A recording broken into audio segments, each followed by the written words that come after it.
This podcast is brought to you by Most Valuable Podcasts, leading the league in podcasting entertainment.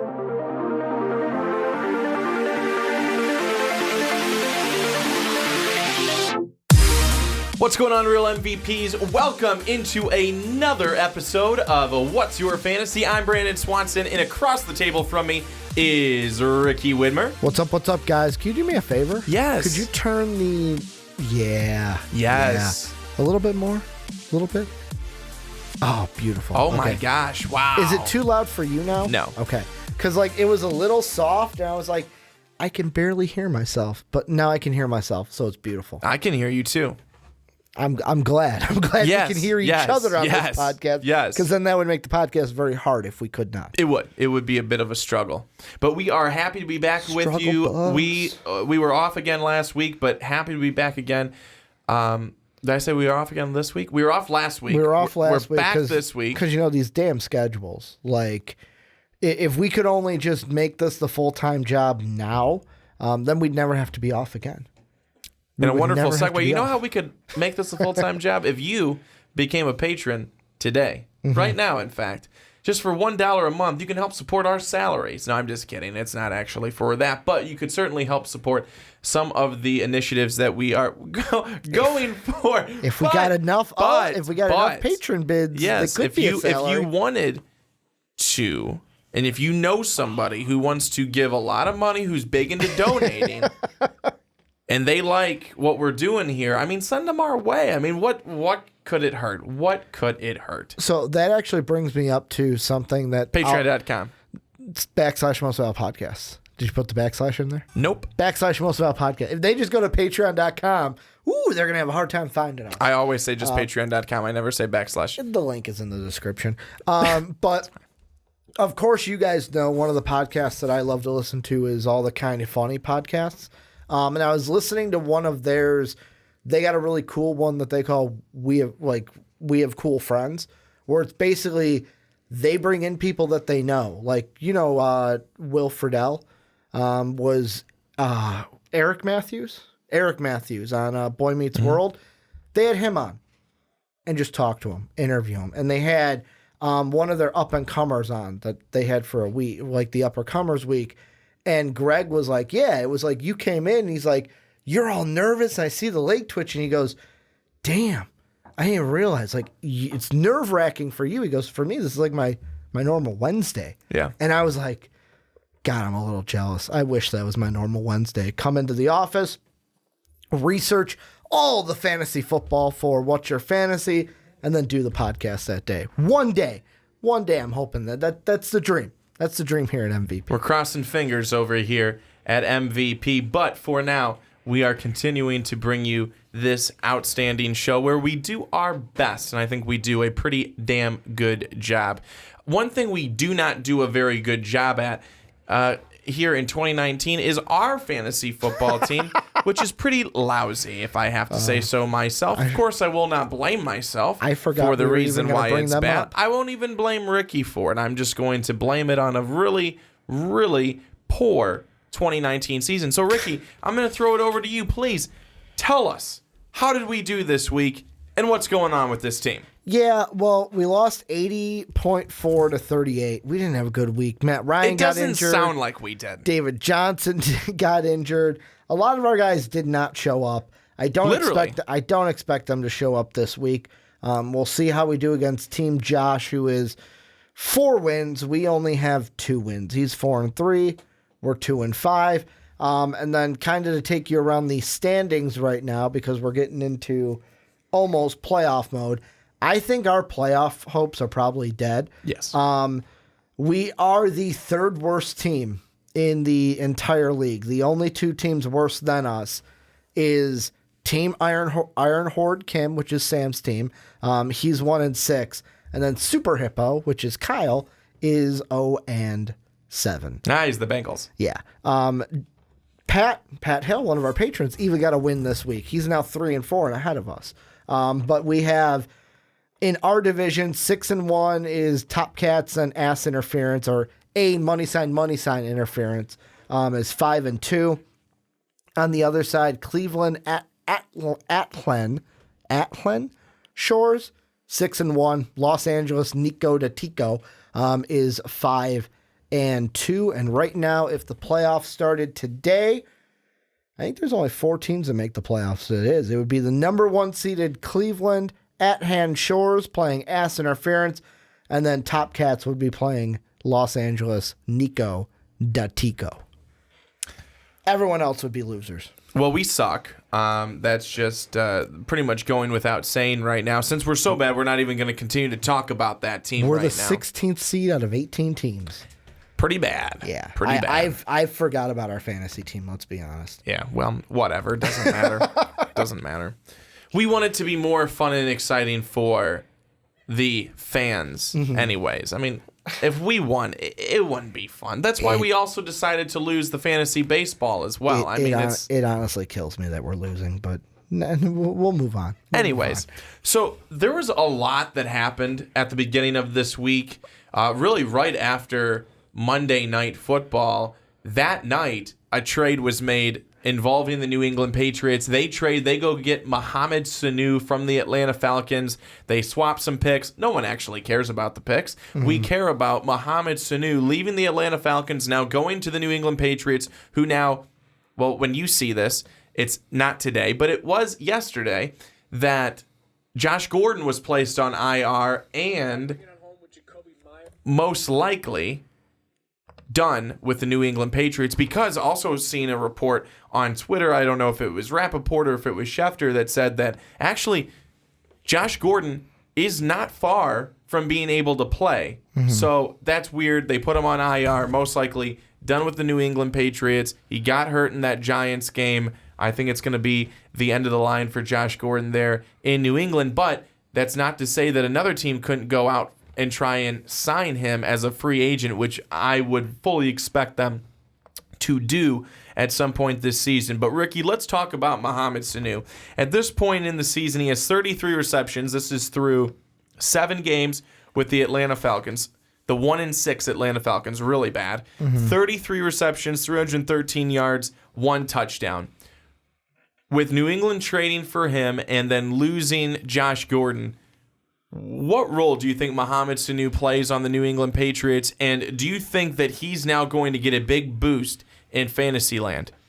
I kind of want to say no. And the reason why I say that is the Patriots, to me, are not like, he's not the Randy Moss. If this was like a Randy Moss coming to the Patriots, like, then okay, set the world on fire. But like, you look at the last 2 games for the Patriots, Julian Edelman has had the most targets. He had 12 targets on Monday night against the Jets. He caught 7 of them.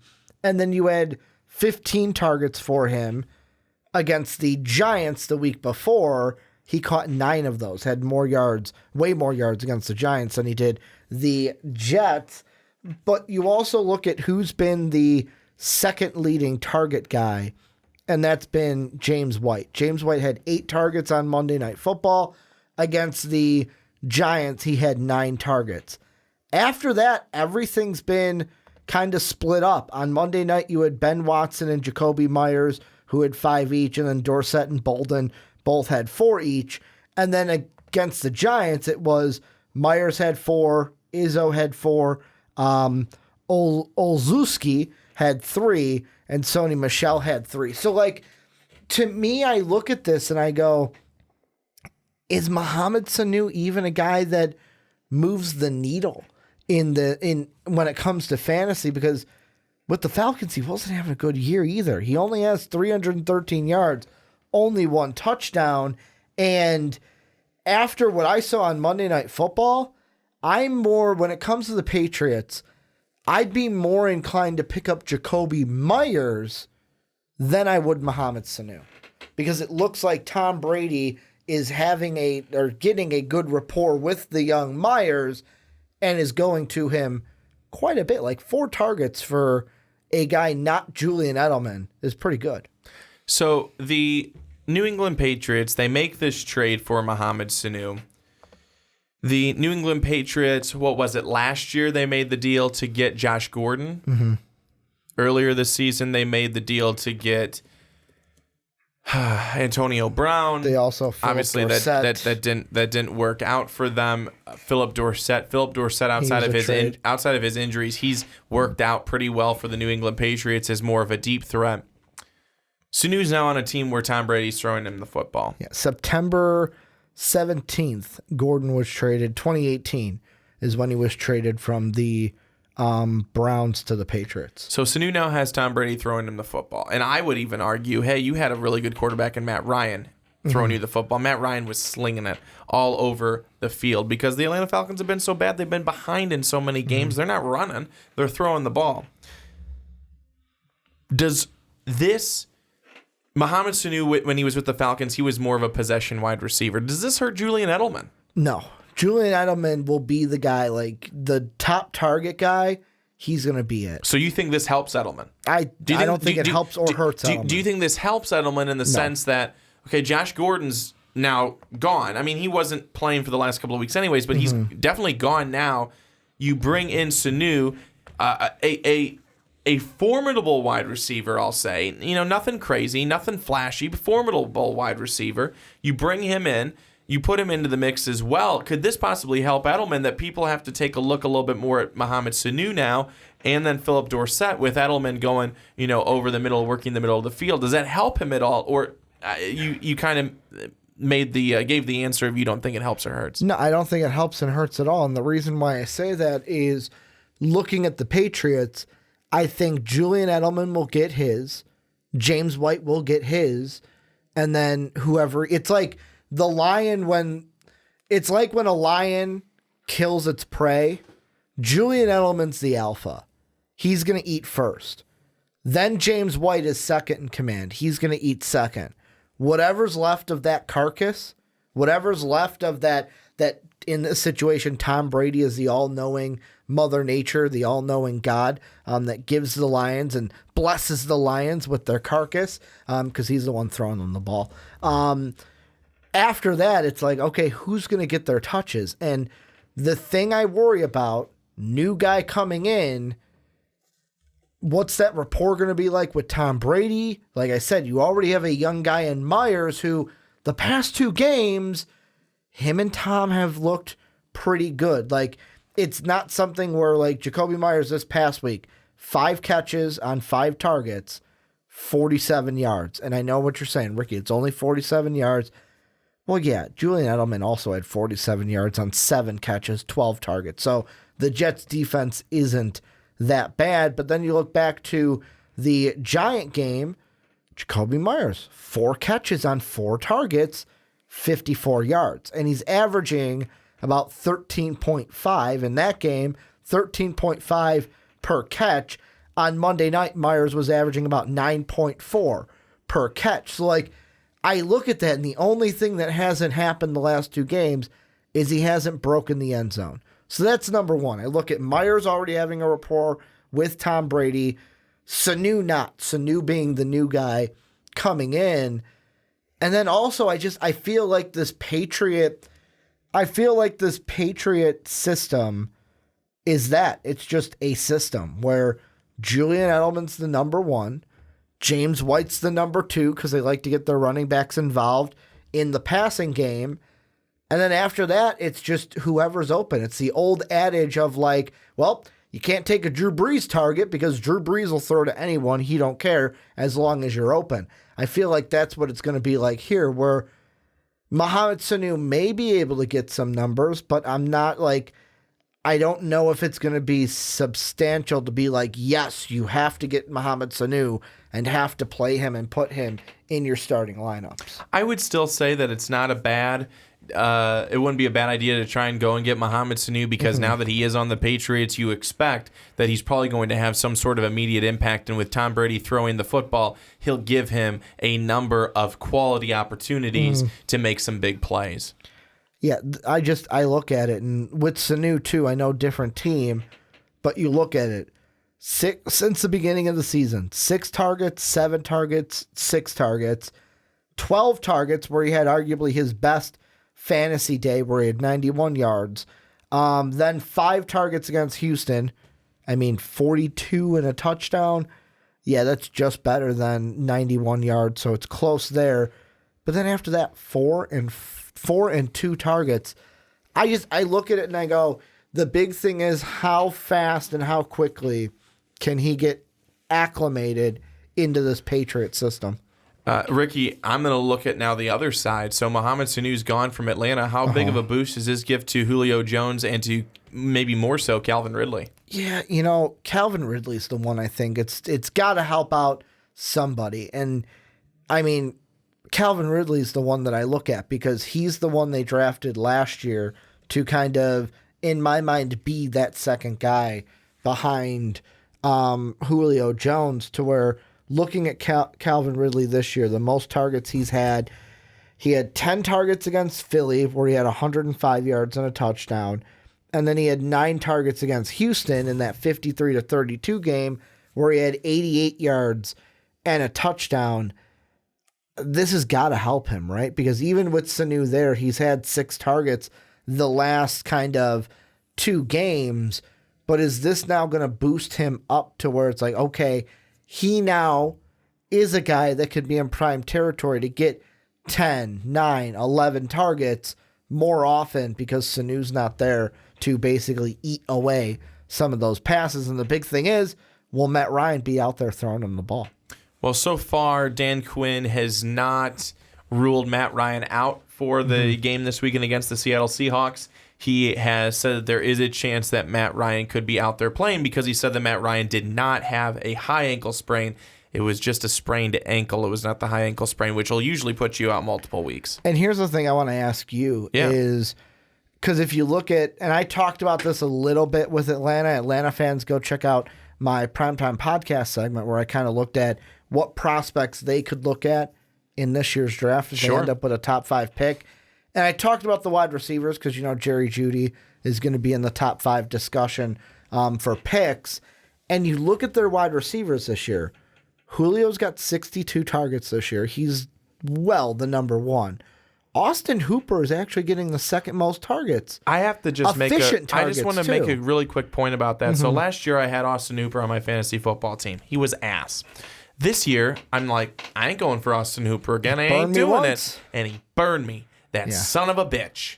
He'll find a way to burn you whether he's on your team or off your team. He did. He screwed me. I couldn't believe it. And then I played against him this year, and he had like 17 points. And I'm thinking, absolute piece of crap. Like, he's 46 catches on 55 targets. That's efficient.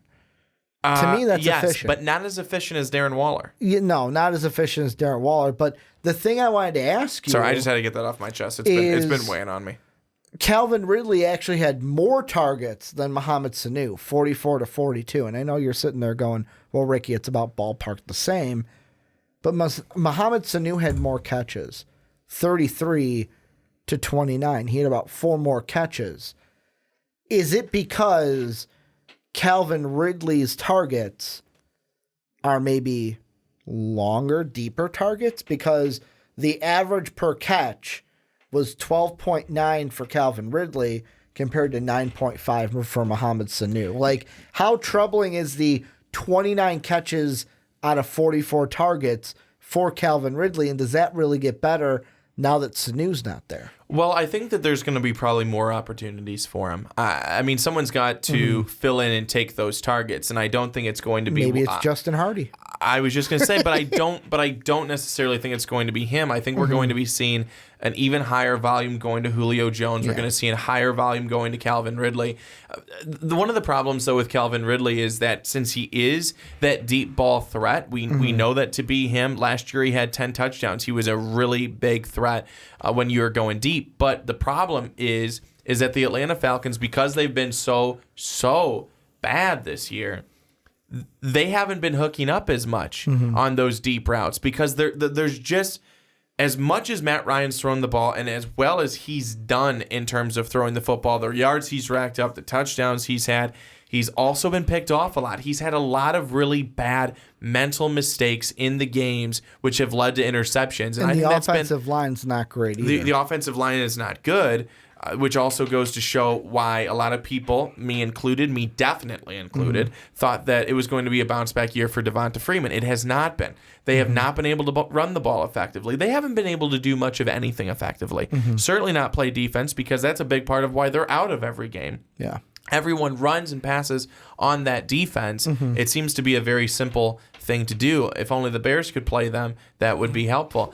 But maybe, who knows? But I think that Bears have their own set of problems they got to worry about. Many. But I think that it's with Ridley. They just haven't been hooking up on those deep passes. I think part of because the Atlanta Falcons have just been so out of sync so far this season through the first 7 games. But very interested to see where things go from here for both the New England Patriots and now Mohamed Sanu, and then the Atlanta Falcons with Calvin Ridley and Julio Jones being expected to get more targets. Also, the one thing I will say, if you do own anybody in fantasy when it comes to the Falcons, it's a tough sled the next 6 games. Because do you want to know their next 6 games? Sure. They play Seattle this week, which is a tough one. Then they have the bye week, week 9. Then, and I find this very weird in scheduling, from week 10 to week 13, they have 5 of their 6 divisional games, all in a row. They play the Saints in New Orleans, then Carolina and Carolina. Then they come home to play Tampa, New Orleans, and Carolina. All 5 of those games right in a row. Following the bye, it's just Division Central. Then they get San Francisco, who we'll see how they're doing week 15. Then they get Jacksonville, who's a tough defense in their own right. And then they go to Tampa to play week 17. It is not an easy rest of the schedule for the Falcons. It's not at all. And I think the Atlanta Falcons, they only have 1 win right now. They're probably not looking at more than 4.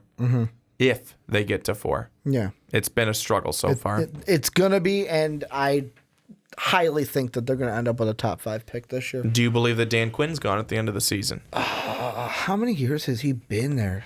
Has it been 4 years? Feels like he's been there for a number of years because he left right after the Super Bowl, right? The With Super Seattle? Bowl at Seattle won. Yeah, one I of think them. so. He has been there since 2015. So it's been 4 years. And I mean, you look at that time, 2015 was 8-8. Then the Super Bowl loss to the Patriots, divisional game against the Eagles, 7-9 last year, 1-6. If they finish with a top 5 pick, I wouldn't be surprised if he's out of there. And, I think another problem is that they have one of the worst defenses in the league, and he's supposed to be the defensive guy. And I mean, what about the luck with Keanu Neal, though? Draft him out of West Virginia, injured last year and now injured this year. Injured this year. I mean, I feel so bad for the guy. I mean, it's really been a tough road for him. And it doesn't help that you drafted. I know this is not a Falcon segment, but you draft a guy like remember Takaris McKinley when they drafted him? Supposed to be a good pass rusher on the outside. McKinley, yeah. The last name rings a bell. You've also got Vic Beasley on that defense. Beasley has really underwhelmed. And this is only prevalent in my mind because I just literally did a podcast segment on the Falcons and kind of looked at this. What blew my mind is, do you want to take a guess at how many total sacks they have this year? 2. Close. Double it. Well, 4. Double it and add half and double it. They have 5. You have Grady Jarrett has 2. Vic Beasley has a sack and a half. Claiborne has a sack, and then McKinley has half a sack. It's been a struggle. They're not getting pressure on anybody. They're not doing anything, and we're gonna move on now because we have talked enough about the Falcons. But it's crazy. It's crazy. But it's crazy that a team with this much talent, especially offensively, can be so bad at 1-6, and a team that I really thought was going to be competing for the division there in the NFC South. Absolutely not happening. Ricky, do you want to do your round table, or do you want to move into the next trade? Up to you. You know what? Let's break the trades up. Break them up. Let's go with Ricky's round table this week. So, if you're new to the podcast, Ricky's round table is something that we came up with literally this year, where it's basically the last time I went through some quarterbacks. And it's basically, I have a topic each week. I throw some guys at Brandon. Brandon gives me his thoughts on those guys. Last time, we talked quarterbacks. This time, I'm thinking, it's week 8? Let's talk about busts. Who's been the bust? Like, the guys who have underperformed that we thought were going to be really good this year. So I'm going to throw some guys that fall into this bust category halfway through the year. What I want you to tell me, what are your thoughts about them so far this season? And what's your outlook for them the rest of the year? I'm going to start you out with a big one. I know his quarterback went down. Juju Smith. Yep. He's playing Miami this week. Is that going to kickstart him? That was actually, when you talked about bust, that was the very first name that popped into my head. It's really been a struggle for Juju Smith, and a lot of people may have believed that it was going to be a struggle for him. They saw what he did last year. He's now the number one. He guy? had an outstanding season last year, and then Antonio Brown leaves. And all that talent goes with Antonio Brown, and then he flushed it down the toilet because he's insane. Mm-hmm. But I think that with Juju now being the number one, I don't know if it's just because the Pittsburgh Steelers, not only was it no Antonio Brown, but it was also no Le'Veon Bell. And I really still want to push that as I think we saw James Conner be really good last year.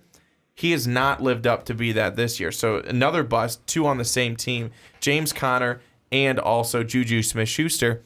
I don't really see them being much better this season. I think where Juju is right now, maybe 70 yards and a touchdown in a game is kind of being his high points and stuff like that going forward. You're happy if you get that from him, but I don't think we're going to be seeing too many 100-yard plus days for Juju Smith-Schuster with multiple touchdowns. I just don't see it because Mason Rudolph is expected to be back after that scary injury, which is a great thing that he comes back. But I don't think that he is going to be able to get Juju the ball the way that Ben Roethlisberger was able to in that Pittsburgh offense last year. Yeah, and I mean, the big thing I think about when it comes to Juju is, this is the question I had coming into this year. AB's now gone. It's easy when you got AB on the other side. He has no one on the other side. And people double team Antonio Brown and Juju with single coverage, he'll feast. But now, since you're the top guy, since he's got no one else to be that fearful guy on the other side, we'll just double team Juju. And sometimes fucking triple team. And they're trying with James Washington. It hasn't worked out this year. It was more promising last year. It had Deontay Johnson, he's a guy who's just a rookie, and it was supposed to be on the other side, Dante Moncrief. Well, he blows. Yeah. So, we saw that in game 1 against the Patriots, which everyone was horrible that game, but Moncrief for sure can't catch the ball, and that's not going to help anybody. So, Juju, don't like his outlook for the rest of the year. The next one, people are going to get mad because of the last 2 weeks he's had, but pretty much overall, except for the last 2 weeks of being an outburst, some would say bust up until, week 6. Stephon Diggs. He's a guy that wasn't doing much. Most points he had in the ESPN league were about 8.9, 8 if you're not doing the fancy points. Last 2 weeks, though, ever since he said, I'm going to open up, I want to be traded, he's had 36.5 fantasy points, 14.2. Should have had a touchdown last week, which would have got him more points. What's your thought on Stephon Diggs? Adam Thielen out against the Redskins, so that could bode well for Diggs this week. But going forward, is this going to keep up, or is this just, hey, we're riding the heater right now, but eventually it's going to go boo for Diggs?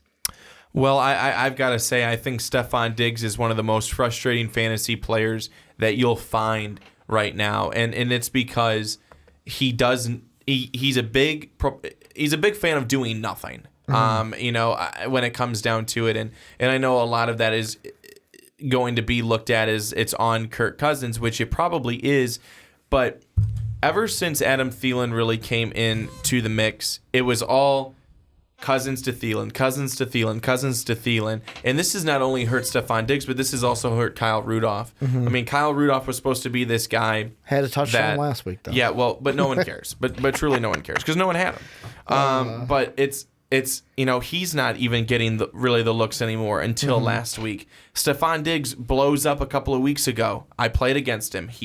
That team beat me. The hell with them. The hell with Diggs. He's an ass. But I think that ultimately, you cannot trust Stephon Diggs going forward because you can't trust the Minnesota offense. I mean, this is really fine and good, but what happens when they go back to playing playing against the Chicago Bears the way that they played against the Chicago Bears? What happens if they come out against Washington? They won't, but what happens if they come out against Washington and Cousins can't get things going? I mean, then that hurts. Obviously, Cousins, that hurts Diggs, that hurts Rudolph, and that would hurt Thielen. Really the only one that I trust in that Minnesota offense is Dalvin Cook. That's the one that I really trust because it's even been a little hard to trust Thielen so far this year because of the up and down that it's been with Cousins. But I do not trust Diggs. I don't care that he blew up the last couple of weeks. It does not matter to me. I am not chasing those points because when you look at the rest of the season, you're going to see his numbers and they're going to be blown up because of those 2 weeks that he had where he had over 150 or 140 yards each week and then 3 touchdowns in one, no touchdowns in the other, but 142 yards on 7 catches, I think, this past week. He is not someone I trust moving forward. But it's not going to end this week with Thielen being out against the Redskins, right? It'll end after this week. I actually don't project him to be all that good this week. Okay. I think that we're going to see a very heavy run game from Dalvin Cook. I don't trust Diggs. And the funny thing is my dad has had Diggs on his fantasy team for the last number of years. Yeah. And it was frustration that my dad would play him and he'd get 1 catch for 14 yards, 2 catches for 30 yards. Well, that ain't going to win anyone any games. And then my dad goes, I'm going to drop him. And he's going to... Diggs is the type of guy that you have on your team and he does nothing, but you drop him and he goes and he's really good for somebody else. Yeah. And, I mean, that's the type of guy he is, but I don't trust him. So, I'll let you pick. I got 3 running backs, a wide receiver, and then a tandem. The tandem I'm leaving for last. Okay. Do you want to just finish up the wide receivers? Let's just finish up the wide receivers. Okay. DeAndre Hopkins. So, DeAndre Hopkins has been a very... frustrating one this year. 23 points week 1, 16 this past week. Nada between week 1 and week 7. Yeah, so it's been really interesting. And I think that he's going to continue to be good going forward, though. Because it's weird. Deshaun Watson, for me, has been good. I texted you one week and was like, should I trade Deshaun Watson? He's not going to... Oh, he started throwing the ball this game. Okay, never mind. You literally came back. You even texted me and was like, yeah, I think he'll be fine. Yeah. And he's been fine. Yeah, he has. He's been really good, actually. I think that DeAndre Hopkins is going to be good going forward. I really do. And I think part of that is because just of the type of playmaker that he is. I mean, you throw the ball up there to him, he's going to go get it. I mean, I think that's a really big thing, that trust between him and Watson. And then you also look, I mean, you obviously enjoy being able to see other guys like Kiki Kuti and then Kenny Stills being added over there, and Will Fuller. Will Fuller has his monster game, but now he's out for the foreseeable future with a bad hamstring injury. I mean, there's going to be many opportunities for DeAndre Hopkins moving forward. He's going to have multiple 100-yard games towards the end of the season. I don't even want to say towards the end of the season. The rest of the season, he's going to have multiple 100-yard games. He's going to have multiple touchdowns. I mean, this is something that I do envision for him moving forward. I would not be worrying on DeAndre Hopkins. So now we've got the running backs that I'm going to throw out. The first one is one that I got rid of. Got rid of him at the right time. Sold him high, and he's been low ever since. Joe Mixon. He's a guy that started out crappy against Buffalo, had a good game. Against Arizona 2 weeks later, had a good game. Since then has had 3 and 6 points. Goes up against the Rams this week before going into the bye. Should Joe Mixon owners feel like any sort of sunlight is beyond that bye week. No. No. There's not any sunlight left except for maybe against the Dolphins. But where the number 1 pick will be decided. He has carried the ball 84 times for only 254 yards and no rushing touchdowns. And he had a very Todd Gurley-like moment in the last game where I remember the announcers going, "Where's Joe Mixon? Where's Joe Mixon? He's not injured. We haven't heard anything. But he's there on the sideline." Very Todd Gurley-esque of like, and I mean, where the Rams did that too, of like, is he injured? Why isn't Todd Gurley in this game? But here's also the problem. He's been very ineffective. Over the last 2 weeks, he's carried the ball, listen to this, 18 times for 12 yards. Over 2 weeks against the Ravens and the Jags. 2 good teams. 18 times. It doesn't matter. 18 times for 12 yards. Joe Mixon should not be in your starting lineup. No way he should be in your starting lineup. He has 2 touchdowns on the year, receiving touchdowns. He hasn't come close to sniffing the end zone yet in terms of running the football. His best week so far is 19 carries, 93 yards against the Cardinals. His first game of the season, 6 carries, 10 yards against Seattle. Against the 49ers, he carried 11 times for 17 yards. Joe Mixon has been horrible, and I don't know what happened because last year, Joe Mixon was such a good running back, Mr. Reliable. I had him on my team. He was very good. In the offseason, he said, I feel like I could carry the ball 300 times. Well, buddy, you might carry it 300 times for 300 yards. I mean, that's what it might end up coming out to. He has been very bad. I do not picture him getting any better going forward. So, I mean, so much to the point where he might be benched. For the next one, I'll ask you, West Coast, East Coast, where do you want to go? Let's go to the West Coast. West Coast. He's only played 3 games this year. He sat for 4. Melvin Gordon. I know we came in, and before the podcast, you said, because we were talking, I've got Austin Eckler on my team, you said that this guy should be benched by the Chargers. Not just fantasy owners, by the Chargers. Is there any hope for Melvin Gordon this year? No. Or is it this is why Le'Veon didn't come back? Like Le'Veon, like this is showing us why Le'Veon sat out the whole year. He should be benched. He should be benched by the Chargers.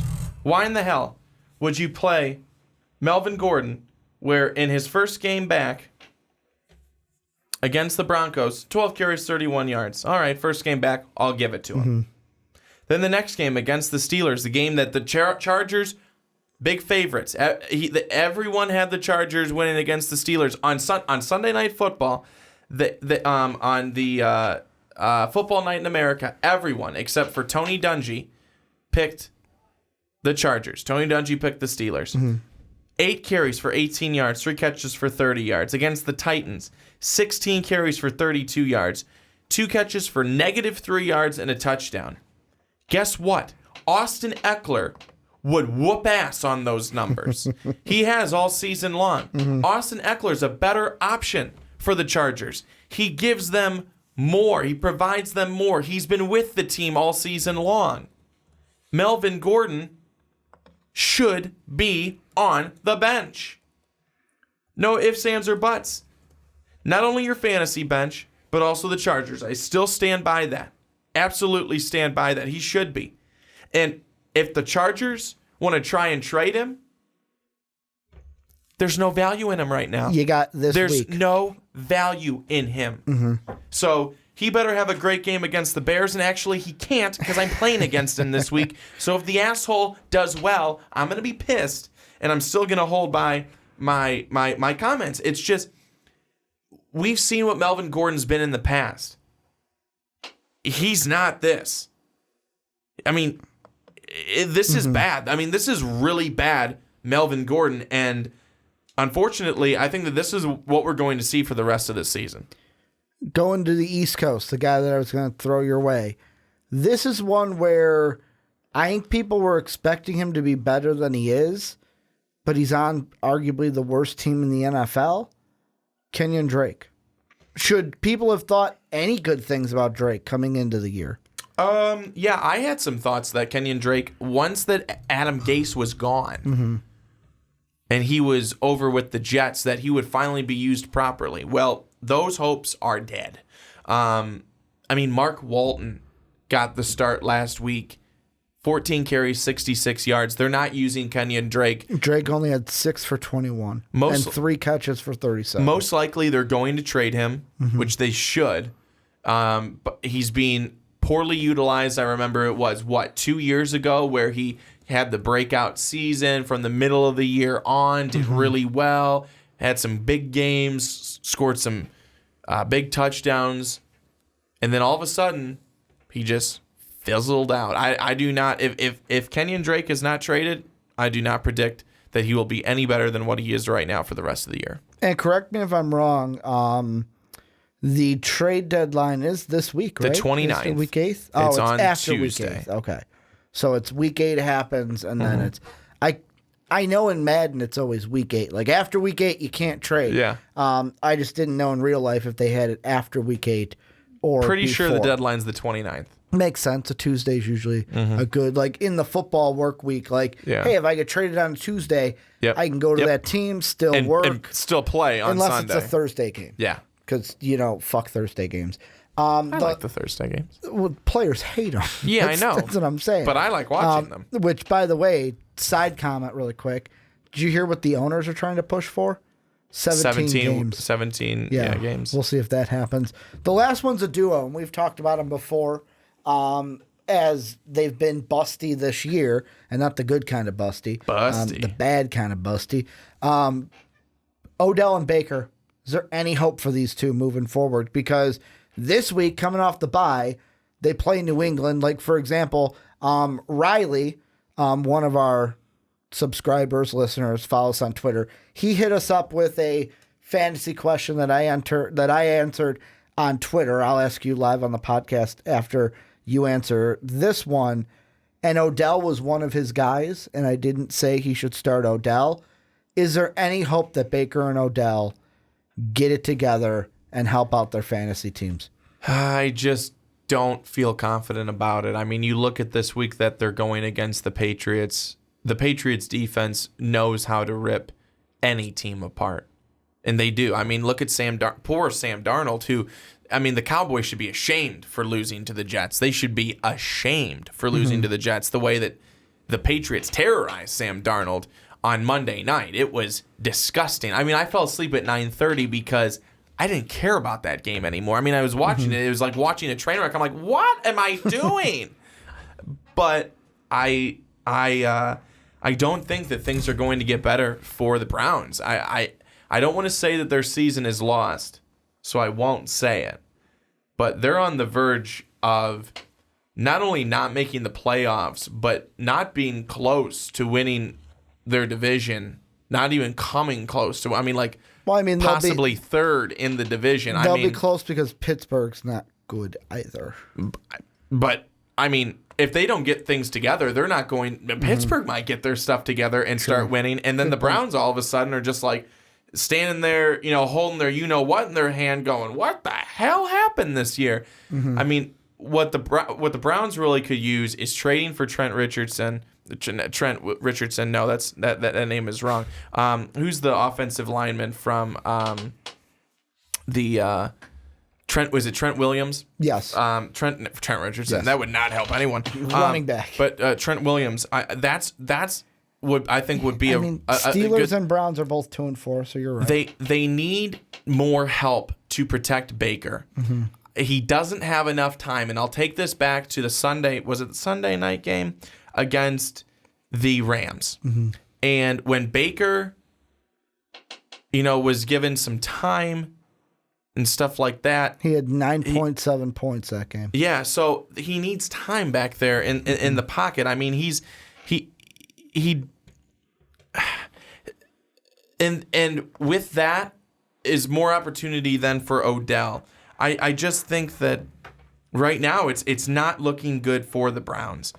They haven't looked good. They haven't been in sync. Maybe the bye week helped, but it hasn't been a pretty thing to watch for the Cleveland Browns, especially with all of the hype coming into this season. I mean, people really talking not only playoffs, but Super Bowl run. There will be no Super Bowl run.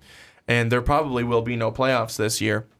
Also, I just have to say, if you look at a lot of people's starts, sits, stuff like that, you go online, you see all these different people saying who they should start, who they would start, who they would sit, who almost every single week is in the sits.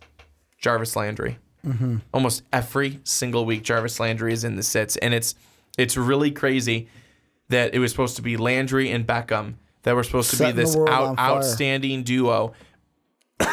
back together again, LSU buddies, and it's just not happening because no one can get them the ball.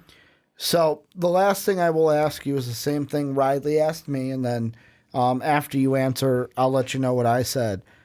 He needs help. Non-PPR league, 2 wide receivers and a flex spot open. Here are your options: OBJ, DJ Chark, Robert Woods, LaShawn McCoy, Juju Smith-Schuster, Allen Robinson, Ty Johnson on the Lions, or McLaurin. I need to pick 3. You need to pick 3. DJ Chark, Juju Smith, Allen Robinson. Wow. Are we the same person? I said, this is my exact response. You ready? I'd go Chark, Juju, Robinson. Juju's playing Miami and should have 7 to 8 targets versus a bad team. Robinson's on a heater the last 2 games. Chark should get good targets versus the Jets. We said the same exact ones. Yep, that's exactly what I would go. Because like Ty Johnson, I don't know what to expect with him being now the back because of Kerryon Johnson's injury. Minnesota's defense is tough, so McLaurin's in out. OBJ ain't playing. New England's defense is scary good. And I wouldn't be surprised if Baker got any targets to OBJ in that game. And LaShawn McCoy is just booty. He's just booty to me. So I wouldn't play him either. But that has been another edition of Ricky's Roundtable. I loved it. That was so much fun. Now moving into the second trade of the week. The Denver Broncos part ways with Emmanuel Sanders. They send him to the San Francisco 49ers, which is what I called for a couple of weeks back. If you don't believe me, go and listen to the tape. And San Francisco sent a 2020 third and fourth round pick to Denver. Denver also, with Sanders, sent a 2020 fifth round pick. Emmanuel Sanders. I'm an idiot. I said Demarius. We're talking about Emmanuel Sanders. Emmanuel Sanders so far this season, 30 receptions, 367 yards, and 2 TDs. Mm-hmm. And it has not been a great season so far for Emmanuel Sanders. He's had a number of injury issues with his knee. First 2 games of the season, great. 5 catches, 86 yards, and a touchdown on the Monday night of week 1. And then against the Bears, 11 catches, 98 yards, and a touchdown. Since then, 2 catches, 10 yards against the Packers. 5 for 104 against the Jags, not bad. 1 catch, 9 yards against the Chargers. 1 catch, no yards against the Titans. And then 5 for 60 against the Chiefs. Emmanuel Sanders certainly is not the Emmanuel Sanders that people remember him.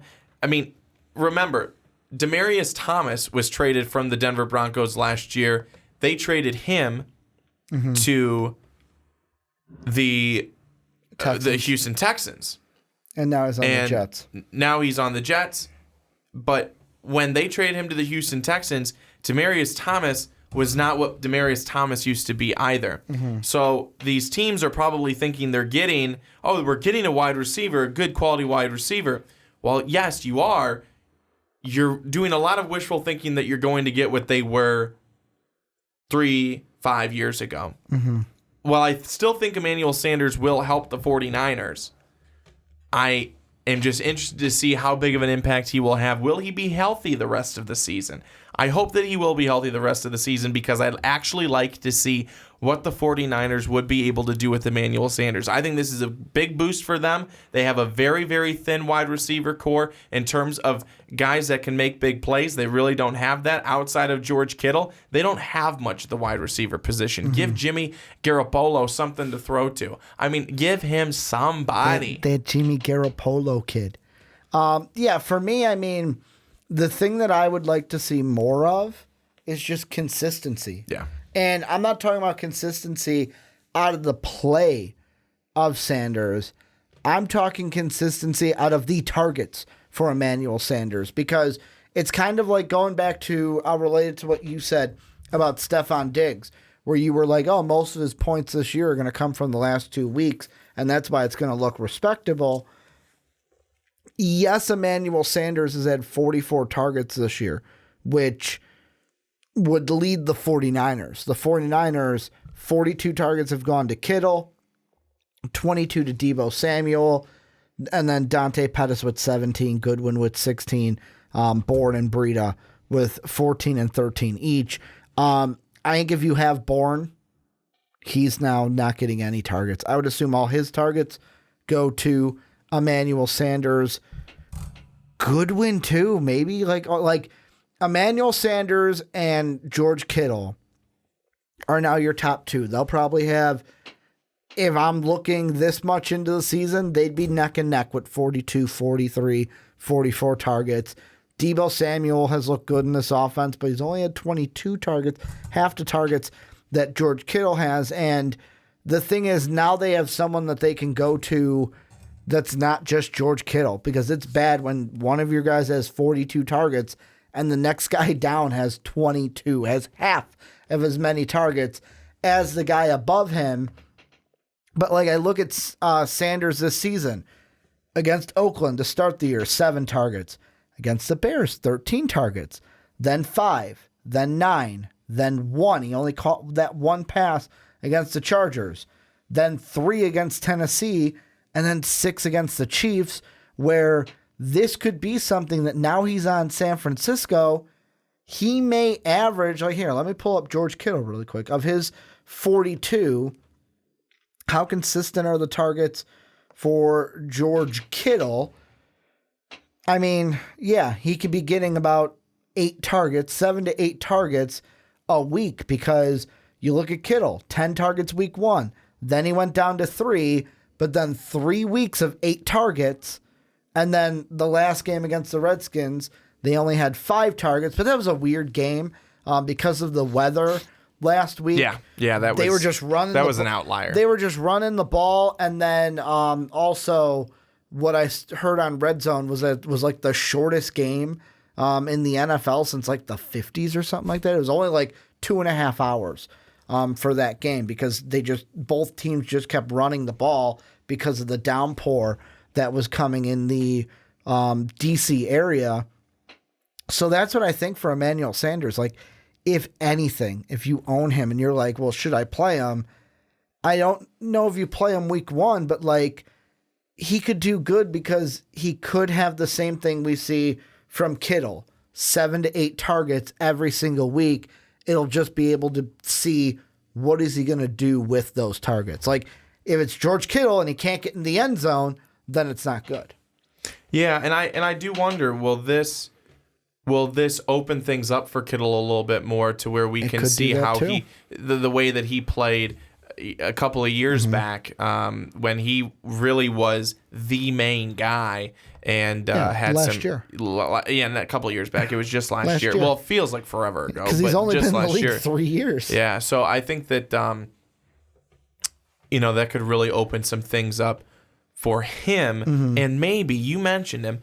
Maybe Goodwin as well. So having Emmanuel Sanders there, maybe that gets Goodwin open for a couple more deep shots from Jimmy Garoppolo, and Goodwin, and see what could happen there. I mean, Goodwin is just deep shots. Of his 11 catches, he's averaging 16.5 per catch. And that really is all he is. So Goodwin's a really hard one to. And only 24 yards of yak. So he ain't getting much yak on those. It's all in the air. No, it really is, and he's a really tough one to own in fantasy land. I did own him last year a little bit, because that's how bad my year last year was. I had to own Marquise Goodwin. It was really rough. I was the worst team in the entire league. I really was. I won a trophy. I was so bad. But you want, I think, to have Emmanuel Sanders now. I mean, if you have been kind of going back and forth on Sanders, is he going to be blah, blah, blah. I really think this is where you hold on to him. You have some hope that he could make a difference on this 49er team. Now, here's the problem. Are the 49ers now going to be willing to throw the ball to him, or are they going to stick with a solid dose of the running game? I mean, that's what they seem to be fans of doing, and so far it's worked out for them. And I want to put this out there. I just want to put this out there. And Ricky, just give me a hot second here. Go ahead. Because Take all the hot seconds I'm trying to look up the San Francisco 49ers schedule so I get everything right again. So when I'm talking about them here, I can make sure that I'm correct. I've got to come correct. Okay, Stephen A.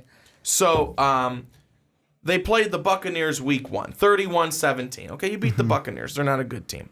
Then week 2, you blew out the Bengals. They haven't won a game, 41-17. And then week 3, you beat the Steelers. They're not a good team. We talked about that earlier, 24-20. And then in week 4, you beat the Browns. They're not a good team, 31-3. Then you beat the Rams trying to figure out who they are. They're not quite sure they're a guy or a girl. They haven't figured it out yet. Then the 49ers, 20-7. You know, they beat the Rams there. Then they beat the Redskins in a sloppy game, 9-0. I think that the 49ers, for as everything that people are giving them, they're not that good.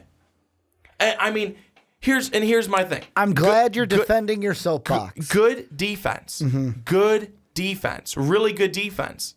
But this offense is coming to life because they're playing crap defenses. They're playing crap teams. Okay, so this week you play a Panthers defense that is much better than any of the defenses that you've faced. The Rams defense, not bad. They only gave up 20 points. That their offense couldn't score. So that says a credit to the 49ers defense.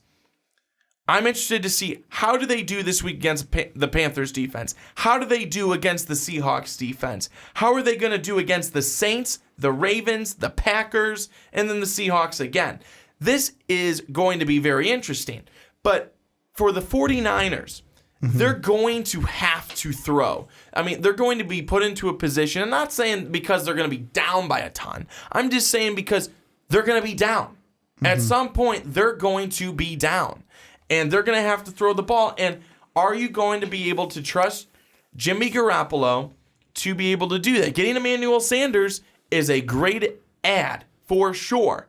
I'm just very interested to see what they're able to do. I just needed to say that again because so many people have acted as though the 49ers are this really hot, amazing team. Oh my gosh, they haven't lost a game. Well, no shit, Sherlock. I mean, look at who they have been playing. So I'm going to play a little bit of devil's advocate, though. And I know fantasy side, this doesn't really play into the fantasy discussion, but it plays into what you were just talking about. Here's the thing. Panthers, Seahawks, Packers, Saints, Ravens, 6 games. Rams, 7 games. To me, the good thing, though, about them winning these 6 games to start, they only need to win one of those games in my mind. 1 or 2 of those games in my mind to make the playoffs. And the reason why I say that is I think they beat the Cardinals twice, and I think they beat the Falcons. That's 9 wins right there. That means all they have to do, and I know that you want to win every game, but it won't hurt them if they lose most of those tough games. Now, it will go into the narrative of like, oh, they can't beat tough teams. We got to see how they play. But I don't think they're going to go undefeated. I know that the 80 or the 70 whatever Dolphins. What's the Dolphins team that went undefeated? The 70-something Dolphins? I don't know. I wasn't alive for it. Their champagne is still on ice. They haven't been able to pop it yet. Somebody is still undefeated at this point. Do I think that champagne will get popped this year? Yes, it always gets popped. But the thing is, they're in such a good place that if they take care of business against the Cardinals, and Falcons, all they got to do is win one of those 2 tough ones, and boom, they're a playoff team. Possibly a division winner. But yeah, this second half of the schedule, I will agree with you. This is where we will, like, some people got their answer against the Rams. Okay, I'm starting to take them a little bit more seriously. Second half of the year, this is where we're really going to see what the 49ers are made of. No, I think you're absolutely right. And if they're able to do well in the second half of the season, I will be glad to come back on here and say I was wrong. They proved me to be wrong. They were a good team. That's what I'll be able to say. And hey, if I'm able to do that, good for them. But if not, I think people are going to see that, okay, there was a reason why they started off so hot in the beginning of the season, because the teams that they were playing that were expected to be better were not that good. Plus, I'll be completely honest, and I got to pull up the playoff standings really quick.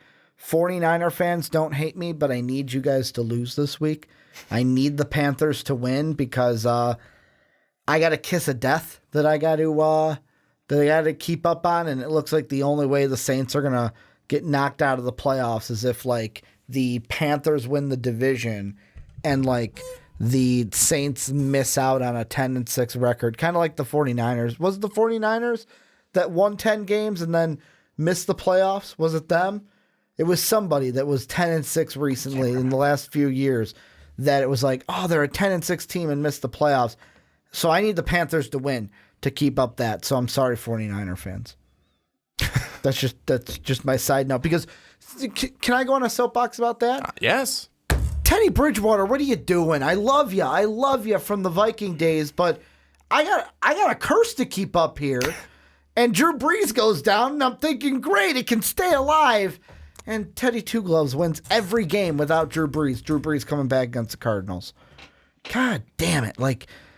I guess if it's anybody that should end the curse, it should be Teddy Two Gloves. It should be a performance like this that ends the kiss of death. But I haven't been able to voice my not hatred, my, what's the word I'm looking for? The feelings that I have on my chest about it. So I just had to get it out there. Well, I'm glad you feel better. A little bit. I felt better after a couple of times. I'm just trying to figure out all the situations the Saints can miss the playoffs. Because they got to miss the playoffs for it to work. Oh, it was the 2015 season. The Jets went 10-6 and missed the playoffs. Yeah, it was the Jets. The Jets went 10-6 that year and missed the playoffs. That's what I could see the Saints doing, but I need the Panthers to keep winning. They might. Also, it happened to the Eagles in 2014. That was the year was Maybe that was the year that the Panthers won the division at 7-8-1.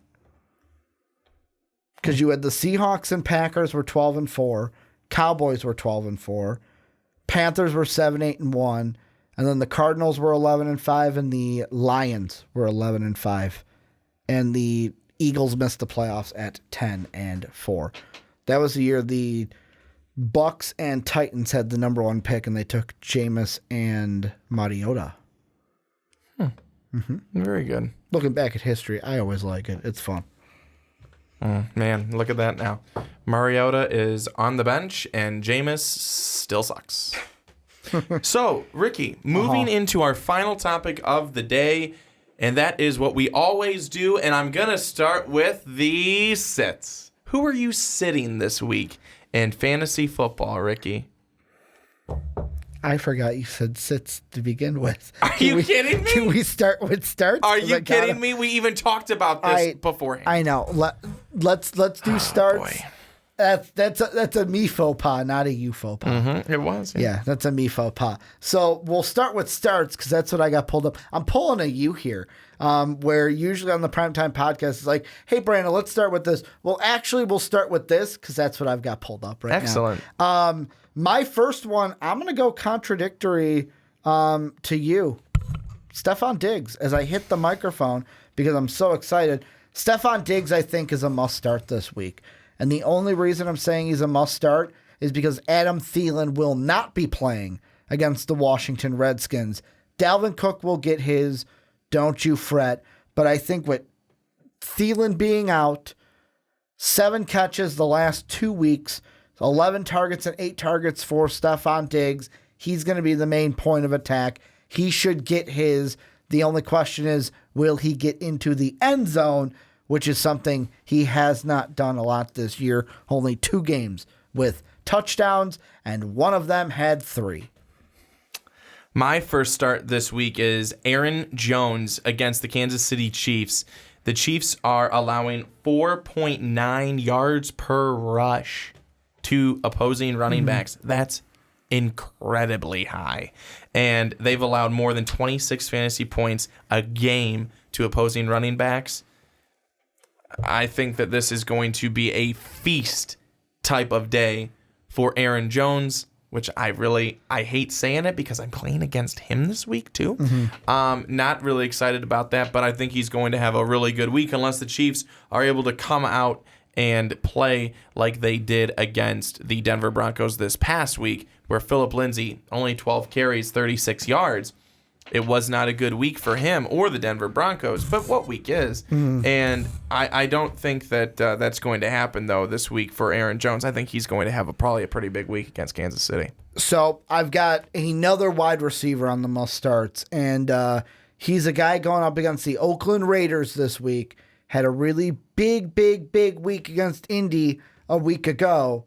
Kenny Stills, baby. He's got the upside. Will Fuller, doubtful right now.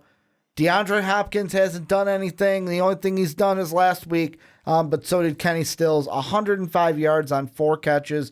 Oakland has been giving up points to wide receivers this year. Green Bay just torched them last week. Chicago torched them 2 weeks before that. In London, wide receiver-wise, torched them. Didn't torch them in the game because the Bears didn't get the win. But the last 3 teams, really the only team that hadn't gotten wide receivers going against them are the Minnesota Vikings. And that was when Kirk Cousins was struggling. Other than that, Denver, 27 points. KC, 46 points. Indy, 19. The Bears are 18. The Bears, 27. And then Green Bay, 38.2 points from wide receivers against the Raiders. Start Kenny Stills, especially with Will Fuller being out. My next start is start up Courtland Sutton. The Denver Broncos just traded away Emmanuel Sanders. Courtland Sutton is your number 1 option over in Denver, and really the only guy who's doing anything for Joe Flacco. I think that Sutton's going to have a really big week against the Colts, and look for Sutton to have a really big rest of the season for the Denver Broncos. So I got a question for you. Yes. And I know I probably shouldn't ask you because we're in the same division for this league. But I ask you this because you're my dear friend, and it's a keeper league. So I've already put in a waiver pickup for Kyle Rudolph. Okay. To drop Dawson Knox. Because Dawson Knox ain't going to be a keeper for me at the end of the year. But Noah Fant probably would, playing the upside there. Should I go after Jordan Atkins against Oakland and drop Noah Fant and not worry if Noah Fant gets picked up by someone who wants to get him as a keeper? Or do I hang on to Fant just knowing, like, hey, that's a future problem that hopefully he becomes what we all think he will. It just won't happen this year. I'm going to hang on to Fant if I'm you. And the reason that I say that is because I've too many times been impatient on a young guy. And then you're like, damn, I should have done that. And I've put him into the free agency pool. Someone gets him, and 1 or 2 years later, stud. So I don't want that to happen to you. I would hold on to Noah Fant if I were you for sure, and I would really hold on to him and then just go for Rudolph. Well, I just made a mistake. Okay. So I was going to instead say, hey, I'll put Atkins in and, have him as like a, what's the word I'm looking for?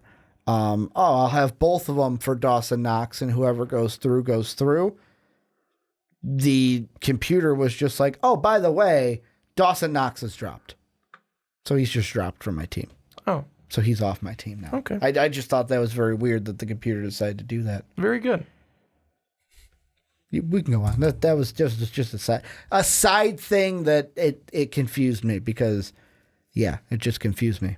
Well, it's back to you now. So we did who our am I not we did playing? our start. So now sit time. Oh, shoot. Who should I go with here? Let's see. Running backs. Who's going up against some bad? Like, the first one that I kind of think about is the easy one. Don't play anybody on the Cleveland Browns this week. Like, that defense, like, especially Baker Mayfield, that New England defense, I think, is going to feast. On the Cleveland Browns offense. The only other one that I kind of think about that I want to actually throw out to you, because obviously you're not going to sit this guy. You're going to start him. But I want to get your opinion about what he's going to do in this game, because he's going up against the 49ers.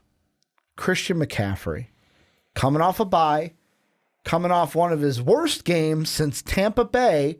Tampa Bay held him to 5.3 points on 16 carries. Tampa Bay yet again. Christian McCaffrey had 2 touchdowns, but he only had 31 yards rushing in that game. The 49ers are a team that the most yards they have given up is Washington got 104 on them, but like we said, all they did was run the ball. Washington ran the ball 25 times in that game. The only other team to get over 100 yards against the 49ers, Tampa Bay week 1. And guess how many times Tampa Bay ran the ball in that game? 21 times. I don't see Carolina running the ball over 20 times. It's not a sit because you're going to play Christian McCaffrey, but could this be a down week for Christian McCaffrey on what has been a stellar year for the Panther running back? I'm going to say no. I'm going to say that he actually is able to break through on that San Francisco defense, goes for 100 yards and a pair of touchdowns. Okay. Because for me... And you want to know why I say that is because I'm playing against him this week, so of course he's going to do well. So what can go wrong will go wrong. It has all year. It has kind of all a situation. Year. Yep. I'd also worry about Kyle Allen as well, only because, I mean, the 49er defense has been really good this year, and Houston's been the only one to kind of crack Kyle Allen, and that was a road game. Kyle Allen has not been as good as the first game that he played, so I would almost say I would steer away from Kyle Allen, not Colin Allen, his brother. That's his brother. I would steer away from Kyle Allen for sure. Find somebody else. There's some other quarterback that you can get for this week, especially if you're starting Kyle Allen. It means your guy's injured and you need somebody. You know, screw it. Start Teddy Bridgewater. Teddy Bridgewater has been amazing, but that's even if he's there in your league. Christian McCaffrey is the one I look at, and I just go, you're going to start him, but I wonder if he has a down week in terms of Christian McCaffrey this week. So my first sit, it's going to be Joe Mixon, sitting him against the Rams defense. So this is on NFL.com. Mm-hmm. This is on their start sets. Yeah. Mixon averaged 7.2 inches per carry last week. Inches. And it says again, not yards. Inches. Inches. You can't play Joe Mixon right now. You cannot. I don't care how dire the situation is. You can't play him. You can't do it. You're shooting yourself in the foot. It's a wasted start if you play Joe Mixon. You just cannot do it. Mm-hmm. I mean, I wouldn't. I'm so glad that I know Cooper Kupp's not doing anything for me, who I traded for him. Him doing nothing is better than Joe Mixon doing nothing. I am so happy. I am so happy I made that trade when I did. It was right after the Buffalo game because Saquon got injured. Sean needed him. One of the best trades that have happened to me this year. Ricky, your next one. Oh, your next set. I gave like 2 of them. Baker. I'm going to say Baker. Like officially Baker, because the Patriots are going to own him. Like, the Patriots are going to own him. I would almost say, here's a question I'll ask you, and it's only because I have him on my fantasy team. Who would you start this week if you were you? Phillip Rivers, because he's going up against an opponent that is tough on quarterbacks in fantasy, or Sam Darnold? You've got Phillip Rivers going up against the Bears this week at Chicago. And you got Sam Darnold, who's questionable right now. He's got, they removed a toenail, and he's got like some padding in his shoe, Adam Gase said, but he'll probably play. Sam Darnold against the Jaguars, Phillip Rivers against the Bears. I'm playing Phillip Rivers against the Bears. Okay. I mean, I was live at the game this past week. Mm-hmm. Teddy Bridgewater was picking apart that defense. Teddy Bridgewater's been good this year. And it's really, as good as the Bears defense is,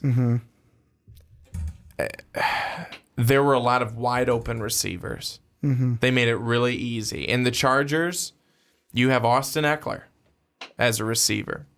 You have... Who I'll have to start because he'll be my only running back. Yeah. You have Austin Eckler as a receiver. You have Keenan Allen as a receiver. Mm-hmm. You have Mike Williams. You have Hunter Henry. You have you have 4 good playmakers right there. Mm-hmm. I'm starting Phillip Rivers. Here's another question for you. Who do I start? I have to start one of them. Mark Ingram or Kareem Hunt?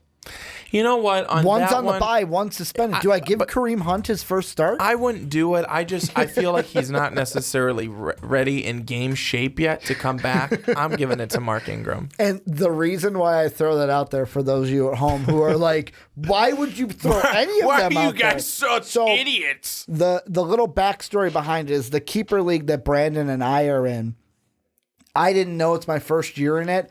I didn't know you only get 3 running back spots. So I only have 3 running backs. And Mark Ingram's on the bye. Kareem Hunt's suspended. And obviously I'm not going to drop any of them because if I do, somebody is going to... Like Sean or Dave was like, well then why... Or Sean was like, well, why don't you just drop Kareem Hunt? And I was like, because it's a keeper league. I'm going to keep him.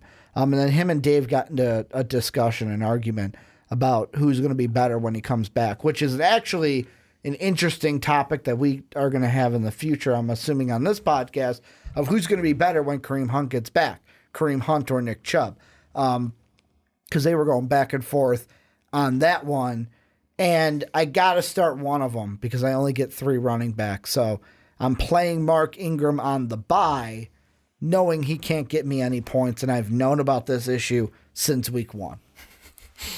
Well, Ricky, I think that you're still, at the end of the day, I don't think you're going to be too upset that you have both these guys on the bye, because if you're able to get through this week, you're fine. Well, so here's the backstory on it. I'm 5-2 through 7 weeks, should be 7-0, but we're not going to harp on that. And the guy I'm going up against, so he's got Ezekiel Elliott, right? On the bye. He's got Mark Andrews on the bye. He's got Amari Cooper on the bye. So I'm hoping because he's got so many guys on the bye, as of right now, he's got Matt Ryan in ahead of Tom Brady.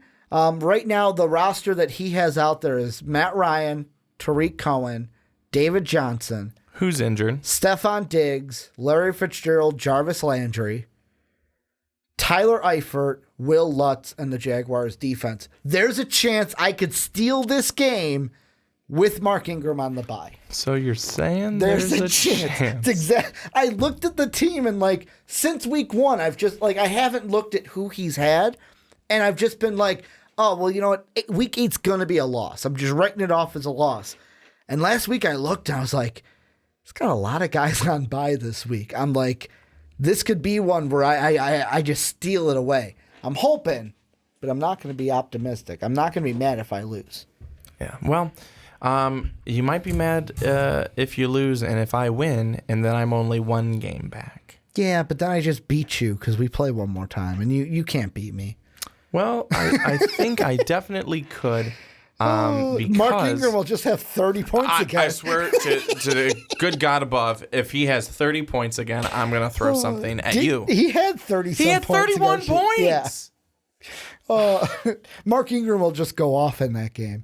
He had 31 points, and the Saints defense had over 20. Yeah, that's how you beat me. I beat you 1. Everyone else for your team did squat diddly. Is there a way that I can check the box score from that game? Yeah. How do I do that? Teach me how to do it. So you go up to the top, you go to reports. You go to reports. You go to reports, then you go to franchise, weekly results. Okay. See, and we played back in what? Week 4, week 3? Week 3. Yeah. Okay. You scored 129 points. I had 102. Mm-hmm. There we go. Yeah, I had Phillip Rivers with 25. Ingram had 31.5. Chark had 13. Cooks had 12. Saints defense had 20. And then Josh Lambo had 12 as well. And I had Dak Prescott with 28. Wonderful. I had Marlon Mack with 14.8. Great. Julio, 18.8. Outstanding. And then everyone else shit themselves. Allen Robinson had 6. John Ross, which, why in the hell did I ever pick him up? 2.2. Kelsey, 8.9. Sly, 9.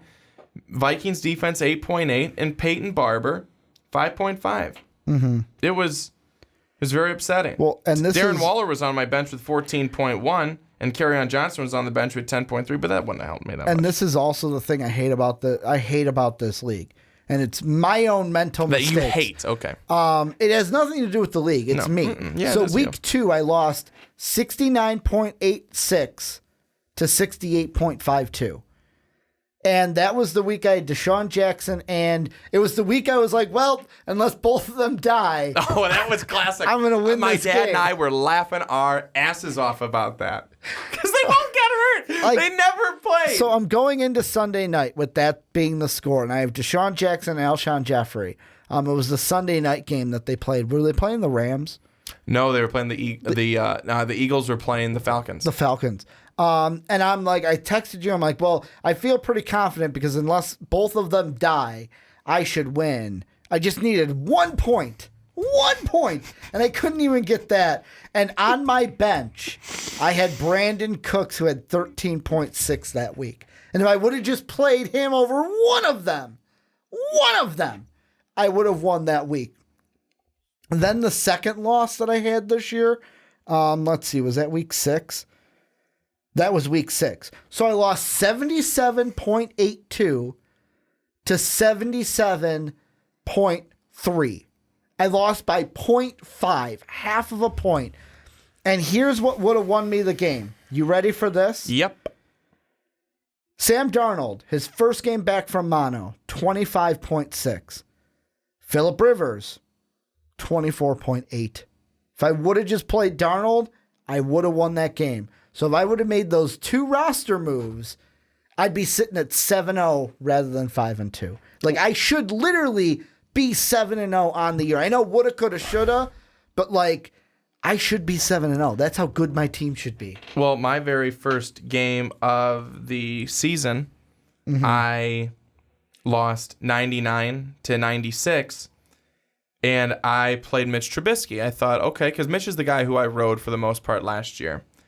I had Dak on the bench with 41 points. Mitch got 10. I would have won that game handily. So Mitch Trubisky. That was pretty upsetting. I have to play Mitch Trubisky this week. I'm not looking forward to it. I have to play him against the Chargers. But anyways, we're talking way too much. We should probably wrap this up. We play week 11, right? I don't know, probably. No, week 10.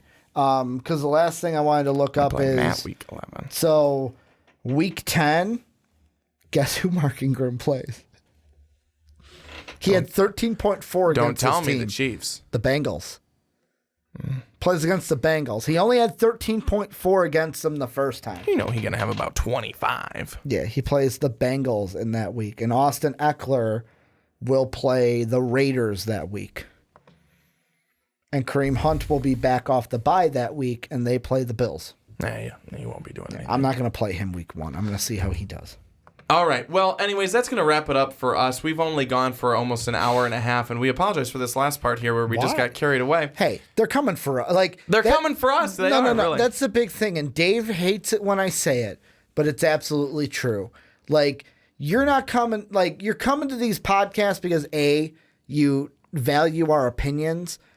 But if you're staying all the way until this point, like if you have made it to this point in the podcast, you have stayed because you enjoy our personalities and think we're fun. Who wouldn't? It's like the podcast, the Kind of Funny podcast I was listening to. His name is Blessing, who they had on. And he even said the podcast he's listening to, it's like he comes in for what they usually talk about, which is video games, but then he stays because they go off on a tangent of like why mimes are terrible. And it's like, this has nothing to do with what I came in for, but I love your personality and that's why I'm staying. Yeah. So that's why. If you've stayed to this point, that's why. And if you stay to this point, we really appreciate you, and we thank you so much for tuning in again this week and sticking with us and listening to us talk fantasy football yet again, something that we absolutely love to do. And obviously, if you're here, you love listening to it as well. So we are going to wrap things up for this week. Some very interesting trades to start the week with Emmanuel Sanders going to the 49ers, Mohamed Sanu leaving Atlanta, going over to New England. It's going to, I think, maybe get even a little bit more interesting as the trade deadline looms next Tuesday, October 29th. That is the deadline for all these trades, and we might be able to see a couple of trades before that even happens, before the deadline, and a couple of trades that maybe we weren't even expecting. Some guys could be on the moves from some teams that are just looking to unload contracts. That is always something that's happening as well. So again, thank you so much for tuning in. We really love all of your support. Make sure you check out patreon.com/most valuable podcast. That bash slash, that'll get you. That bash slash. But I think that you'll really not regret supporting this podcast. You really won't. $1 a month. That's all it takes to help support what we're doing here at MVP. So for Ricky Widmer, I'm Brandon Swanson saying so long, everybody, and enjoy the rest of your week and week 8 in the NFL. So long.